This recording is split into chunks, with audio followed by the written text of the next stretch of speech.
Hi friends, मी मयुरी. स्वागत आहे तुमचं पुन्हा एकदा आपल्या नवीन व्हिडिओमध्ये. आणि आज आपण बनवणार आहोत डब्यामध्ये देण्यासाठी मस्त अशी अख्खा मसूरची भाजी. एकदम चमचमीत झणझणीत अशी आजची आपली ही रेसिपी असणार आहे. तुम्ही जवळून पण बघू शकताय किती मस्त अशी भाजी तयार झालेली आहे.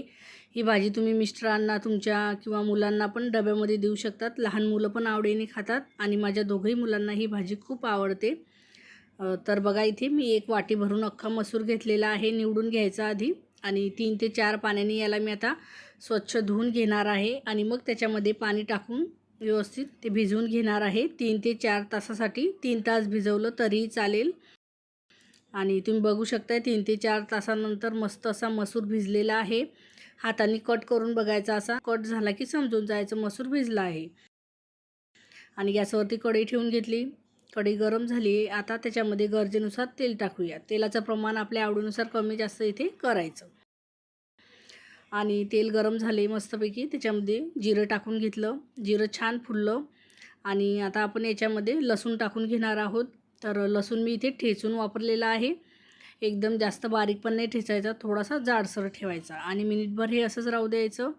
आणि 1 मिनिटानंतर आता हे मिक्स करून घ्यायचं आणि मस्त गोल्डन रंगावरती लसूण इथे फ्राय झालेला आहे. तुम्ही बघू शकताय अशा पद्धतीने लसूण ठेचून टाकला की भाजीला आणखी जास्त चव येते.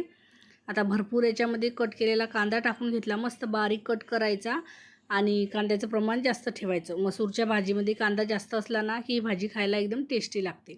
आणि मस्तपैकी कांदा टाकून मिक्स करून घेतले आणि आता 1 ते 2 मिनटासाठी हे असंच राहू द्यायचं. आणि 1 ते 2 मिनिट झाला. मग आता याच्यामध्ये मस्तपैकी एक अख्खा कट केलेला टोमॅटो टाकून घेतला आणि परत एकदा हे मिक्स करून घ्यायचं. आणि कांदा तर आपला गोल्डन ब्राऊन रंगावरती झालेला आहे तळून. आणि आता हे 1 मिनिटभर असंच राहू द्यायचं, जेणेकरून आपला जो टोमॅटो आहे ना तो छान असा मऊसर शिजेल. आणि मस्तपैकी आता 1 मिनिट झालेला आहे. परत एकदा आता मिक्स करून घ्यायचं. आणि कांदा, टोमॅटो आणि लसूण पण मस्तपैकी इथे शिजलेला आहे. आता आपल्याला याच्यामध्ये टाकून घ्यायचे आहेत मसाले. तर सुरुवातीला हळद टाकून घेतली थोडीशी आणि मग 1 चम्मच धनिया पावडर टाकून घेतली. 1 चम्मच आता इथे आपल्याला गरम मसाला वापरायचा आहे आणि गरम मसाला तुम्ही कुठलाही वापरू शकता. आणि आता टाकून घ्यायचं आहे लाल तिखट. आणि तिखटचं प्रमाण पण हे आवडीनुसार कमी जास्त तुम्ही इथे करू शकता. इथे मी 4 ते 5 चम्मच लाल तिखट टाकणार आहे. मसाल्याच्या डब्यामध्ये जो चम्मच असतो त्या चम्मचने, अगदी छोटा चम्मच असतो त्याच्यामुळे मी 4 ते 5 टाकलेले आहेत. आणि याच्यामध्ये आपण टोमॅटो पण वापरलेला आहे, त्यामुळे जास्त भाजी आंबट व्हायला नको यासाठी तिखटचं प्रमाण थोडं जास्त ठेवलं तरी चालेल. आणि व्यवस्थित आता हे मिक्स करून घ्यायचं मस्तपैकी. भाजीला फोडणी छान बसली पाहिजे. तेल गरम झाल्यावरच फोडणी करायला घ्यायची, म्हणजे भाजीला आणखी छान चव येते. आता मिनिटभर हे असंच राहू दिलं मी. आणि आता याच्यामध्ये मसूर टाकून घ्यायचा आहे.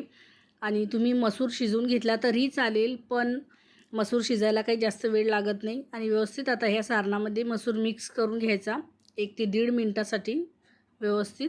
आणि ही भाजी तुम्ही कुकरला पण बनवू शकता. कुकरमध्ये जर बनवली तर 2 ते 3 शिट्ट्या काढायच्या. 3 पण काढायची गरज लागत नाही, 2 शिट्ट्या काढल्या तरी बस होतं. आणि मिक्स करून झालेलं आहे. आता आपल्याला याच्यामध्ये टाकून घ्यायचं आहे पाणी. आणि इथे मी 1 ग्लास पाणी टाकून घेतलेलं आहे. तुम्हाला जर रस्सा करायचा असेल तर 1.5 ग्लास पाणी वापरायचं. मी सुक्की बनवणार आहे. एकदम थोडा अंगाशी असा रसा राहील फक्त. आणि पाणी टाकून व्यवस्थित आता हे मिक्स करून घेतलं. आणि आता आपल्याला काय करायचं आहे, पाण्याला उकळी आणून घ्यायची आहे. 2 मिनटामध्येच उकळी येईल बघा आता. आणि मस्त उकळी आलेली आहे. आणि याच्यावरती आता आपल्याला कोथिंबीर टाकून घ्यायची आहे. हिरवीगार छान फ्रेश कोथिंबीर टाकायची. कोथिंबीरची चव पण छान येते भाजीमध्ये. जेव्हा आपण टाकतो तेव्हा ती शिजल्या जाते भाजीमध्ये. आणि झाकण ठेवून आता हे 6 ते 7 मिनिट मस्तपैकी मी इथे शिजवून घेतलेलं आहे. आणि भाजी आता आपली इथे तयार झालेली आहे. मस्त असा मसूर पण शिजलेला आहे. आणि एकदम कमी वेळेमध्ये मसूर शिजतो, जास्त वेळ लागत नाही. आणि तुम्ही बघू शकता भाजी किती मस्त अशी झालेली आहे. मस्त अंगाशी असा थोडाफार रस्सा आहे.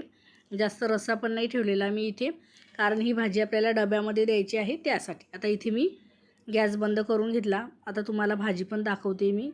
बघा, अशा कन्सिस्टन्सीची ही रेसिपी आपली इथे तयार झालेली आहे. आणि मस्त असा खमंग सुवास येतो या भाजीचा. आणि डब्यामध्ये द्यायची आहे त्यामुळे इथे रस्सा कमी ठेवलेला आहे. घरी खायची असेल तर रस्सा थोडासा जास्त बनवून घ्यायचा.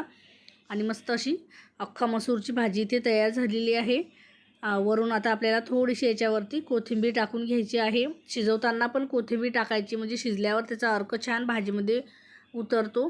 आणि थोडीशी कोथिंबीर मी आता इथे टाकून घेते. तर बघा, डब्यामध्ये देण्यासाठी मस्त अशी अख्खा मसूरची भाजी इथे तयार झालेली आहे. तुम्ही मुलांच्या, तुमच्या मिस्टरांच्या डब्यामध्ये पण ही भाजी देऊ शकता.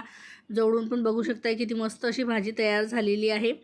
आणि आजची आपली रेसिपी तुम्हाला कशी वाटली मला कमेंट करून नक्कीच सांगा. आणि तुम्ही पण ही रेसिपी एकदा डब्यासाठी ट्राय करून बघा. खूप छान अशी टेस्टी ही भाजी तयार होते. आणि आजची आपली रेसिपी जर आवडली असेल तर व्हिडिओला लाईक, शेअर, कमेंट्स नक्की करा. आपल्या चॅनलला आठवणीने सबस्क्राईब करा आणि अशीच आपली व्हिडिओ बघत राहा. चला तर मग परत भेटूया अशाच एका नवीन व्हिडिओसोबत. तोपर्यंत बाय बाय.